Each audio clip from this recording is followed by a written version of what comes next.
Alright, Denny HVAC back with a quick little video on how to recalibrate your malfunctioning climate control module. So the deal is, mine's been acting up for a long time now. I got almost 100,000 on the truck and it's been acting up for a while now. The little, I guess the blend door thing up under, little blend door one up under, you know, somewhere yay over there.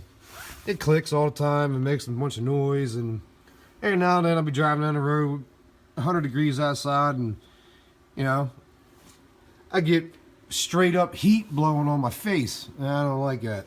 So I lived with it for a little while, kind of fixed itself. Once upon a time I replaced the battery. I don't know if that had anything to do with it. I think it does. So basically what I found out was there's this one dude that was on YouTube, and he kind of nailed it with the sparkiesanswers.com. Little dude with glasses and like a straight brim hat. Pretty cool video. So here's what happened to me. I was living with my climate control. It wasn't too bad. It only acted up every now and then. Just for the record too, way back when I did have to replace my blower motor resistor up under there. I bought one from Napa, and damn if that bad boy didn't fry. Then, after I spent the money on it, I got the recall notice from GM. So, whatever they fixed, it's been fine since. Alright, so I put blue LEDs in my dash. I had white ones behind the speedo, okay? So, I wasn't really happy with it. I was living with it for a little bit. I did the sparkiesanswer.com thing like this guy on YouTube said, to recalibrate my HVAC module, and it worked, and I was cool with it. Until I took my cluster out again.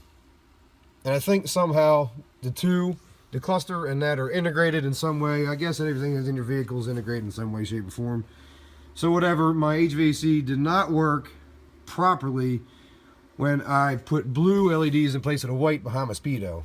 So I tried the sparkiesanswerthing.com again, and it didn't work. I looked at every forum and everything else, and I tried a bunch of things. Probably started my truck about 1,000 times trying to figure it out, and it didn't work. So I got fed up, and I drank a beer, and I went inside. Prior to that, I took my negative off all night long. So yeah, not a lot of room to get that bad boy out, but so I cleaned her up, left the negative off all night long, came outside, and I did the sparkiesanswers.com.net thing again. So that's where you put the negative back on your battery. Well, I mentioned that I did start with my blower control on 0 so that I could hear any of the actuators flopping around. But it didn't matter because I wound up putting my negative back on, starting the truck for exactly like 1 minute and 30 seconds, turning the truck off. I counted to 25, started the truck up again, and then I was like, alright, time to mess with the controls. Man, and for the first 40 seconds, it acting stupid again. I'm like, oh man, this is killing me here. And then, presto, lo and behold, I got all of my control function back out of my selector, my air position selector switch, and the temperature controls both work. It doesn't affect the blower, but just the temperatures and the air position selector. So that's how you do it. I left my negative disconnected all night long, came back, put the negative back on, started the truck for 1 minute and 30 seconds, shut the door, counted the 1 minute and 30 seconds, opened the door, turned off the ignition, had the key in my hand, shut the door, counted to 25. That was about the time that the dome light went out. I don't know if that has anything to do with it. Hurried up because I was getting close to 30 seconds. I guess they say that's your max.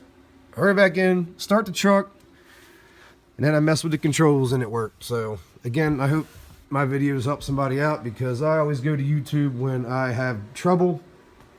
And you guys all have fun out there. Be safe.